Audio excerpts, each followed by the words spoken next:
कानों से भगवत चर्चा नहीं सुहाती। बस वो बात बताओ जिससे हमारी कामना की पूर्ति हो जाए। जो कहो हवन कर दें। ये हवन से, ये ताबीज बांधने से, ये घोड़े की नाल की अंगूठी पहनने से ये बुरा लगेगा सबको। कुछ नहीं होता, कुछ नहीं होने वाला। तो ये सब हरि के अनुचर हैं, सब हरि के अनुचर हैं। जानकी नाथ सहाय करे तो कौन बिगाड़ सके नर तेरो। है ये शुक्र शनिचर राहु के सब क्षण में हुई है तेरे चेरो। जानकी नाथ सहाय करे कौन बिगाड़ सकता है। महाप्रभु हरिवंश चंद्र जी कह रहे, जो पै कृष्ण चरण मन अर्पित तो करी है का नवग्रह रंग। ये बेचारे नवग्रह भिखारी क्या तुम्हारा कर सकते हैं।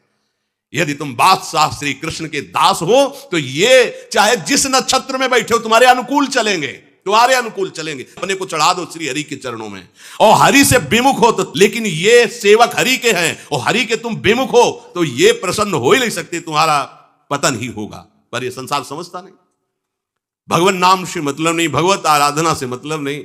अरे भाई ये लोकपाल हैं, जानते हो भक्त को भी काम क्रोध क्यों सताता है। ताकत नहीं इनकी प्रवेश कर जाए, अहंकार है इसलिए। और भगवान को अहंकार अच्छा नहीं लगता, इसीलिए भगवान के सब दूत हैं, चढ़ बैठते हैं। देख तू कितना बड़ा साधक, कितना बड़ा भजनानंदी, दिखा हमें। अब फेल तो मैं भगवान की शरण, तो हो ना भगवान की शरण। और भगवान की शरण में हो जाए तो यही महासुख प्रदान करने लगते हैं, और कोई नहीं, इन्हीं के लड़का बच्चा है। द्वारिकाधीश के पुत्र रूप में कौन प्रकट हो रहा है, भगवान कामदेव। जो प्रद्युम्न अवतार है साक्षात कामदेव हैं, कामदेव साक्षात आ रहे हैं। हम प्रभु से विमुख हो, कोई हमारा सहयोग कर सकेगा, कोई नहीं कर सकता। और अगर करने गया तो वो भी उल्टा टंग जाएगा। ये भी बात समझ लो। भगवान देख लो, हम आपको उदाहरण बता रहे हैं कि तो कैसे काशी नरेश, पौंड्रक, ये सब मिलकर भगवान के विरोध में हुए। भगवान ने सुदर्शन चक्र को छोड़ा, काशी नरेश पौंड्रक सबका उद्धार किया। और काशी नरेश का पुत्र था सुदक्षिण, उसने विचार किया कि ये तो बहुत बड़े अपमान की बात है। भगवान शंकर की नगरी में रहता, काशी में महामृत्युंजय है, काल के भी महाकाल हैं। पंडितों से कहा ऐसा उपाय नहीं कि हम द्वारिका को भस्म कर दें। बोले है, भगवान शिव के ऐसे ऐसे मंत्र हैं कि वो तो विनाशकारी भी तो है ना, वो बहुत सुंदर भी है। कर्पूर गौरम करुणावतारम संसार सारम, करुणा के स्वरूप है। आशुतोष नाम है। एक चुल्लू जल ऐसा कोई देवता नहीं मिलेगा जो संसार में कोई देवता नहीं खाता, वो इन पे चढ़ाए जाते हैं। अकौड़े का फूल, धतूर का फल ये कोई पता है? नहीं पता। इतने से वो प्रसन्न, इसीलिए वो आशुतोष रीझ जाए तो पूरा नगर का नगर सोने का ऐसे दे दिया, लंका उन्हीं दे दिया। और अगर दृष्टि बदल जाए तो हनुमान जी बनकर पूछ में आग लगा उसी लंका को नाश कर। बड़े विचित्र है। हाँ है भगवान शंकर विनाशकारी, द्वारिका को भस्म कर सकते हैं। आराधना की सुदक्षिण ने, बड़े बड़े विद्वान बुलाए, काशी तो विद्वानों की नगरी, और ब्राह्मणों की विद्वता तभी सार्थक है जब प्रभु में उसका समापन हो। विद्या कौन? जो भगवान से मिला दे। अविद्या कौन? जो अहंकार माया में लगा दे। तो उन विद्वानों की यह समझ में नहीं आया कि किसके विरोध में मुझे अनुष्ठान में बैठाना है। बैठ गए, अनुष्ठान शुरू किया, तो मंत्रों में ताकत तो है ही। भयंकर कृत्या प्रकट हुई, विश्व का विनाश करने की सामर्थ्य रखने वाली। मंत्रों के द्वारा उसे प्रेरित किया, जाओ द्वारिकापुरी को ही भस्म कर दो। और यह पता नहीं था कि द्वारिकापुरी ब्रह्मा की बनाई हुई नहीं है। सारी की सारी शक्तियां ब्रह्मा की बनाई हुई चीज पर बिगाड़ सकती हैं, लेकिन चिदानंद धाम में इनका तो प्रवेश नहीं। अब दूर से द्वारिका में दिखाई दिया, भयंकर ज्वाला में कृत्य आ रही। लोग भागकर भगवान के पास गए, प्रभु कोई भयानक मंत्र से आविष्ट होकर कृत्य आ रही जो नष्ट करना चाहती द्वारिका। तुम्हें घबराने की जरूरत नहीं, ना बताने की जरूरत है। द्वारिका हर समय सुदर्शन से सुरक्षित है, और सुदर्शन कोई जड़ चक्र नहीं है, वो चैतन्य भगवत पार्षद है। जब जहां जैसा अवसर आता है वैसा वो रूप रख लेते हैं। एक को मारना है तो 100 अरे वाले, हजारों को मारना है तो 1000 अरे वाले, और अगर पूरा सिस्टम विनाश करना है तो अनंत अरे वाले सुदर्शन चक्र हो जाते हैं। और जब सेवा ये नहीं होती तो हाथ जोड़े भगवान के पास खड़े रहते हैं। ये कोई जड़ वस्तु नहीं कि तलवार है भगवान की तो तलवारें बनी खड़ी रहेगी, नहीं, पार्षद स्वरूप है। आवश्यकता हुई वही कौमुदी की गदा सुदर्शन, ये सब दिव्य है। पांचजन्य शंख सुदर्शन चक्र सेवा में थे। भगवान ने आदेश किया, देखो क्या है, सुदर्शन चक्र ने दौड़ाया कृत्या को, वहीं चल जहां से आई तू। वहीं ले गए जहां पंडित लोग सब सावधान, मंत्र से अपने को सुरक्षित किए। ये बड़े खतरनाक अनुष्ठान होते हैं, जो मारण अनुष्ठान होते हैं, बहुत खतरनाक होते हैं। मतलब अगर सही माने में वो भगवत आराधक नहीं है तो फिर नष्ट भी कर देंगे, ऐसा नहीं। तो एक प्रसंग आता है कि एक शालिग्राम भगवान को नचा करके पैसे लेते थे। बहुत से लोग इकट्ठा हो गए, तो चमत्कार को देखने वाले संसारिक जन होते हैं, तो ऐसे शालिग्राम रखते, ऐसे करते, शालिग्राम ऐसे ऊपर उठते, ऐसे ऐसे ऐसे ऐसे नचाते, और लोग अरे देखो भगवान इनके इशारे से नाच रहे हैं। ऐसा एक भक्त तो उसी नगर में एकांत में भजन करते थे, बड़े कई शिष्य उनके थे, भिक्षा मांगने हो गए, उन्होंने देखा, आके गुरुजी से, उनका ऐसा भक्त कभी कर ही नहीं सकता। भगवान का भक्त अपने भगवान को प्रदर्शन नहीं बनाता, ये तो कोई तांत्रिक है, भक्त नहीं है। भक्ति की अलग संज्ञा होती है। ये कोई तंत्र सिद्ध आदमी है जो भक्ति का नाटक करके लोगों को ठग रहा है। बोले महाराज फिर आपको चलना चाहिए, क्योंकि हजारों लोग उससे प्रभावित हो रहे। बोले हम गए तो उसका सब बंद हो जाएगा, ये दुकान मकान। बोले चलो ना महाराज, बड़ा ऐश्वर्य जमा हो रहा था, लोग भेंट, वो गए, बस अंदर से नाम जप करते हुए जो खड़े हुए तो कुछ नहीं, कोई भी उसका मंत्र, वो आसपास दृष्टि डाला, कौन आया नया, तो उसी में देखे फटे पुराने कपड़े पहने, तेज से चमकते हुए भक्त। तो उनका तुम चले जाओ यहां से। तो उनका नहीं, हम चले जाने के लिए नहीं आए, हम आपको बताने आए, ये नाटक मत करो, अगर सही आराधना करो इनकी तो ये लोग क्या देंगे, ये तो परम पद दे देंगे, शालिग्राम भगवान है, आप भगवान का ऐसा प्रदर्शन करते हो। अब लोगों का विरोध शुरू हुआ, क्योंकि इतने बड़े संत जब बोल रहे तो सब लोग, अब उसको बहुत बुरा लगा कि हमारी तो सारी दुकान बंद हो गई। और एकांत में जाकर उसने मूठ का प्रयोग किया, ये मारण होता है मंत्रों से, एक खप्पर में आग जैसी जलती है, उसमें अभिषिक्त करके भेजा जाता है, और जिसके पास भेज दिया गया वो उल्टी में खून, शौच में खून, 2-4 जितना समय रखा गया उसके अनुसार मर जाएगा वो। पर ये साधारण लोगों के, भजनानंदियों के ऊपर नहीं, भजन वाले मत डरे।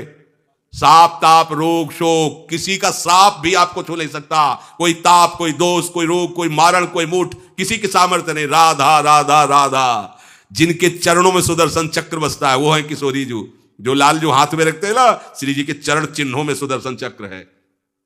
वो मूठ गई महात्मा की कुटिया के सामने, और बस जैसे मक्खियां भिनभिनाती ऐसी आवाज आई, बस वैसे नाच रही थी बाहर। तो वो डेहरी के पास आए और उनका, हमारी दृष्टि में भगवान की सिवा कोई नहीं, आप में भी भगवत शक्ति है, क्या आप ये नहीं समझते हैं कि निरपराध के लिए मारण किया गया है, हमारे में सामर्थ्य है, हम आपको अभी नष्ट कर सकते हैं।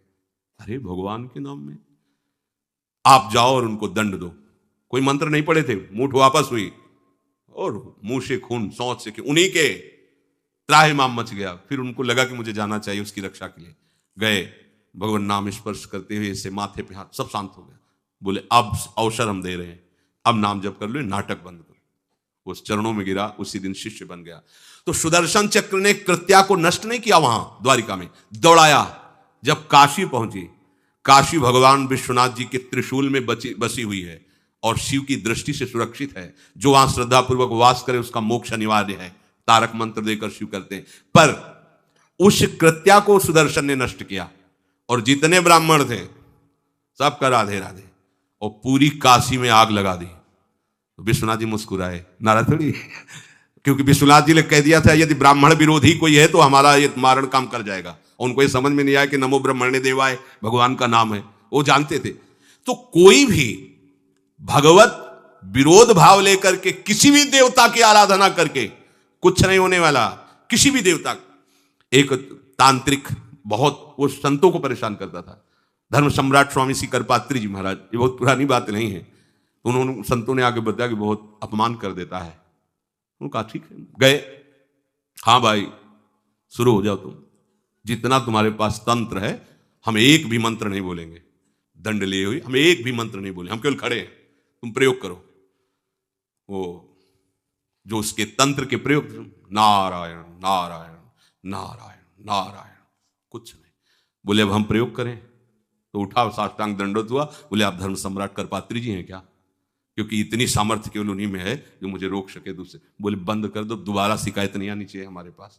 तंत्रों में बड़ी सामर्थ्य होती है, लेकिन भगवान में अनंत सामर्थ्य होती है, अनंत सामर्थ्य होती है। इसलिए हमें कभी भी प्रभु से विमुख होकर कोई भी देवता बचा लेगा ऐसा सोचना भी नहीं, कि हम किसी की आराधना करके, ऐसा नहीं, वही आपको नष्ट कर देगा। भरत जी को, जड़ भरत जी को पकड़ ले गए जो चोर लोग थे, दस्यु लोग। उन्होंने देवी जी को कहा, बड़ा भ्रम है यार, वो जगत माता है, अम्मा है सारे जगत की, और बकरे की बलि दे लेते। उनका बच्चा बकरा नहीं हुआ क्या? जब जगन माता है, जगदम्बा है, जगद अम्बा है वो, तो क्या ये छोटे छोटे जीवों को जो बलि देते हैं, क्या उनको ये पता नहीं कि ये उनकी अम्मा है? उनके सामने काट रहे हो, मां तुमसे प्रसन्न होगी। काट लो, अभी अवसर आएगा तब तुम्हें पता चलेगा। अब वो जो पकड़ के लाया गया था मनुष्य बलि के लिए, तो वो दस्युराज, एक बाजार सी लगी थी, उत्सव मनाया गया, उसे कहा गया था जो मनावे सो खाओ। तो जहां जाता अच्छे अच्छे पदार्थ खाता। तो दुकान वाले ने खा ले, थोड़ी देर बाद गड़ासा चले गए। बोले क्यों? तो बोले तुम्हें पता नहीं क्या? बोले नहीं। बोले बलि के लिए लाए गए हो। अब तो जलेबी मुंह की मुंह में रह गई। इसके बाद गड़ासा चले, आसपास देखा तो रक्षक इधर उधर थे, भाग लिया। अब रक्षकों ने देखा कि वो तो आई नहीं। अब उनको बड़ा भय लगा। अब वहां कोई फोटो थोड़ी खींची गई थी कि बलि किसकी चढ़ानी है। अब वो भागे, महाराज बैठे थे पद्मासन में, जड़ भरत जी ब्रह्माकार वृत्ति, इन्हीं को पकड़ ले गए। बढ़िया तगड़ा तंदुरुस्त है। और दस्युराज ने कहा बलि का जो वो लाया गया, हाँ महाराज अष्ट देख के प्रसन्न हो गया। तेजो में हष्ट पुष्ट ब्रह्माकार वृत्ति इनकी। बोले स्नान करवाओ। सालों से स्नान नहीं हुआ तो को उपटन लगा के स्नान कराया। खीर पुआ रबड़ी रसगुल्ला सामने भोग लगाओ, दबा के खूब खीर पूरी रबड़ी पाई। अब वो तो भगवान के प्रेमी भक्त है, ब्रह्माकार स्वरूप है, अपने स्वरूप में स्थित है। इसके बाद तिलक लगाया। बोले गर्दन झुका। भरत जी अंदर से कह रहे खीर खाया ना, अब गर्दन भी झुका, गर्दन भी कटेगी। भक्त की गर्दन यदि श्रद्धा से झुके तो ठीक, अगर जबरदस्ती से झुका दिया तो तुम झुकाने लायक नहीं रह जाओगे, भी ध्यान रखना। क्योंकि ये गर्दन अब गर्दन नहीं है, किसी और की शान बन चुकी है। भक्त की गर्दन किसी की शान है और वो उनकी शान है जो सबकी जान है। देवी जी की मूर्ति में आग लग गई, दाह शक्ति पैदा हो गई। जे ही जड़ भरत जी का शरीर ऐसे किया, फाड़ करके मूर्ति भद्रकाली प्रकट हो गई। और जो गड़ासा काटने उसी को उठाया, काट काट के उन्हें दस्युराज से लेकर समस्त सांप को काट करके खून की होली खेल दी। भरत जी ने देखा जब कोई काटने वाला नहीं है तो बोले ठीक है अब चलो पचाने के लिए टहलते हैं, थोड़ा खीर पुआ खाया, चल दिए, कोई रोक। देवी जी से एक बार भी लिखा कि मां बड़ी कृपा। जो भगवान का भक्त है वो दूसरे की कृपा भी नहीं मना सकता। नहीं, एक बार भी मुड़कर ऐसा प्रसंग नहीं आया कि देवी जी के देख बड़ी रक्षा के, कुछ नहीं। प्राण जाने पर कोई भय नहीं, रक्षा होने पर किसी की स्तुति नहीं, अपने मंगल विधान। हरि आश्रय, सत्संग हरि आश्रय देता है, बहुत बड़ा बल हरि है, मान लो।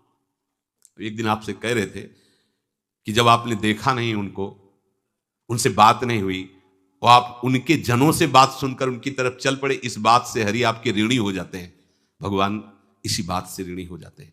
बस ये बात आप हृदय में बैठा लीजिए। जैसे लोग प्रश्न करते हैं ना कि हमने भगवान को देखा नहीं, भगवान को हम कैसे, किसी की बात तो मान लो ना।